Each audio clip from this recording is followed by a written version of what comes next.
सभापति महोदय, 5-6 मिनट। खान और खनिज विकास रेगुलेशन संशोधन बिल के समर्थन में खड़ा हूं। सबसे पहले मैं प्रधानमंत्री सम्मानित नरेंद्र मोदी जी को बधाई और अभिनंदन करना चाहता हूं।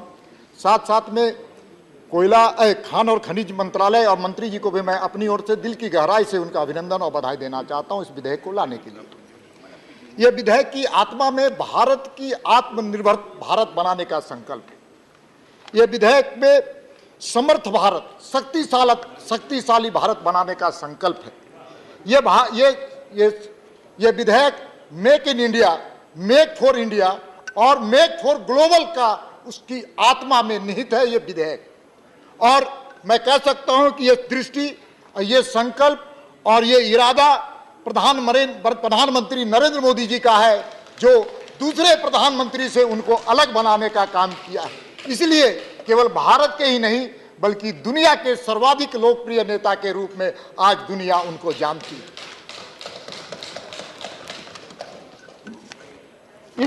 इस संकल्प के संदर्भ में, इस विधेयक के संदर्भ में मैं खास करके उन दिनों को मैं बैठ करके याद कर रहा था जब देश की जनता ने, और खास करके मैं झारखंड से आता हूं, रत्नगर्भा भूमि से मैं आता हूं, वहां पर कोयला और अन्य प्रकार के खनिज संपदाओं का भंडार है। इसलिए उस क्षेत्र को मैंने देखा है कि 2014 के पहले यूपीए की सरकार थी और यूपीए की सरकार ने किस प्रकार से कोयला ही नहीं सभी खनिज संपदाओं को लूटने और लुटवाने का काम किया था। और केवल दीपक प्रकाश जी, हाँ इसी पर सर, इसी पर सर थोड़ा जोड़ना जरूरी है सर, इसलिए कि आज जो लोग जो 2014 के पहले खनिज संपदा को लुटवाने का काम करते थे, जिन्होंने देश के चेहरे पर काला धब्बा लगाने का काम किया था। आपको रूल्स प्रोसीजर मालूम है, उसके तहत 110 और कोयला घोटाले में सर मैं विषय पर ही आ रहा हूं सर, मैं विषय पर ही आ रहा हूं सर, जिसने कोयले के घोटाले में कीर्तिमान खड़ा करने का काम किया था।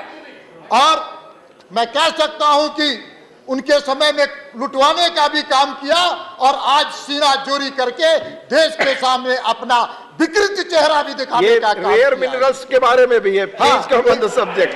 मैं केवल इतना ही कहना चाहता हूं, सर कोयले घोटाले। आप सब्जेक्ट पे नहीं आएंगे तो आपकी बात रिकॉर्ड पे नहीं जाएगी। सब्जेक्ट वो रिकॉर्ड पे नहीं जाएगी, सब्जेक्ट नहीं आएगी, रिकॉर्ड पे ही नहीं जाएगी सर, सब्जेक्ट पर ही आएंगे सर। अगर सब्जेक्ट पे नहीं हो तो रिकॉर्ड पे नहीं जाएगी सर। केवल इतना ही स्मरण कराना चाहते हैं अपने सर लोगों को। बी द सब्जेक्ट सर, हम जानते हैं सर कि हमको विषय पर ही आना है, इसलिए ये हाँ माइक, इसलिए ये विधेयक कह सकते हैं कि केवल खान और खनिज के लिए ही क्रांति का काम नहीं करेगी बल्कि देश के लिए एक क्रांति, भारत को समर्थ भारत बनाने का एक क्रांति का भी संदेश देगी।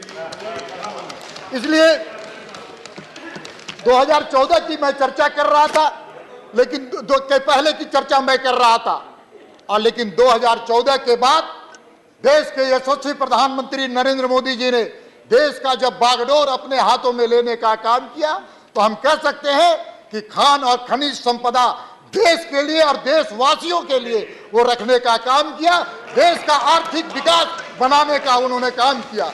इसलिए जितने खदान के कोयला के खदानों को नीलामी करने का काम किया, पारदर्शी नियमों के तहत उसको नीलामी करने का काम किया और देश के अंदर एक आदर्श स्थापित करने का काम किया।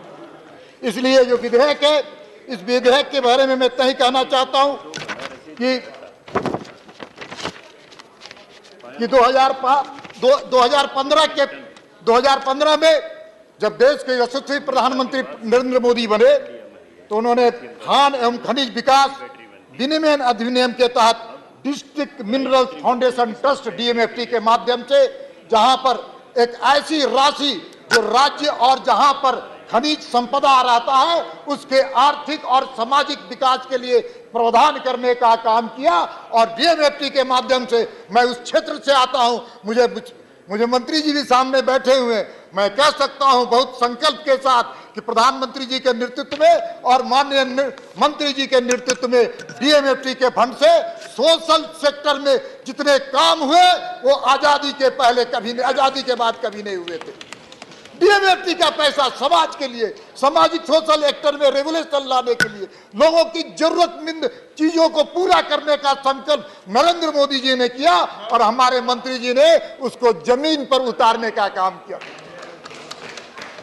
इसलिए हो गया पूरा, आपस में बात नहीं। आदरणीय सभापति जी, इस बिल में पहले CLIML लाइसेंस पहले से दिया जाता था, लेकिन इस बिल के अंदर एक एक्सप्लोरेशन लाइसेंस देने का अलग से नियम किया गया, और वो भी कैसा, ऐसा कि ट्रांसपेरेंसी और अकाउंटेबिलिटी के साथ अब नया एक्सप्लोरेशन जो लाइसेंस दिया जाएगा, इसके लिए भी मैं आप बधाई देना चाहता हूं और अभिनंदन देना चाहता हूं। हम जानते हैं कि पीएल के लाइसेंस में और सीएल के जो लाइसेंस पहले मिलता था उसमें भ्रष्टाचार की बदबू आती थी 2014 के पहले, और 2014 के बाद जब ये एक्सप्लोरेशन लाइसेंस दिया जाता है तो उसको हम कह सकते हैं देश के हित के लिए, मिनरल्स के हित के लिए और इंडस्ट्री के हित के लिए किया जाता है। दोस्तों, हम जानते हैं कि यह संशोधन विधेयक में 12 परमाणु खनिजों की सूची में से 6 खनिजों को हटाने, 1 मिनट में खत्म करिए,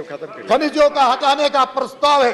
ये इसके लिए सरकार को बधाई देता हूं। इन 6 खनिजों में लिथियम, टाइटेनियम, बेरिलियम और टाइटेनियम और जिरकॉन जैसे खनिज शामिल है। आज की नई उच्च प्रौद्योगिकी के लिए महत्वपूर्ण है। 12 परमाणु खनिजों की सूची में जिन 6 खनिजों को हटाने का प्रस्ताव है वह कभी अपने परमाणु ऊर्जा उत्पादन के क्षेत्र में अधिक उपयोग होने की वजह से परमाणु खनिजों की सूची में डाले गए थे। लेकिन आज दुनिया बदल रही है, विश्व बदल रहा है। आज ग्लोबलाइजेशन की दुनिया में, प्रतिस्पर्धा की दुनिया में हमको आगे आना है। इसलिए उन वैसे जो चीजें रखा गया था, जिन खनिज चीजों को रखा गया था, उस खनिजों को हटा करके दुनिया के अंदर हम प्रतिस्पर्धा में आएंगे। और जो चीजें हमको आयात करना पड़ता था, जिन चीजों का आयात करना, बस खत्म कर दूसरे वक्त बस इतना ही कह करके मैं अपनी वाणी को धन्यवाद। सभापति, मुझे हर से धन्यवाद। माननीय प्रधानमंत्री धन्यवाद माननीय दीपक जी, धन्यवाद। हमारे देश में जो क्रिटिकल खनिज उत्पादन और प्रसंस्करण के लिए अनेक महत्वपूर्ण कदम उठाए गए, मुझे आशा है कि खनिज के क्षेत्र में दूरगामी परिणाम लाने वाले इस दीपक जी, मुझे दूसरे वक्ता को बुलाना पड़ेगा। समर्थन दीपक जी।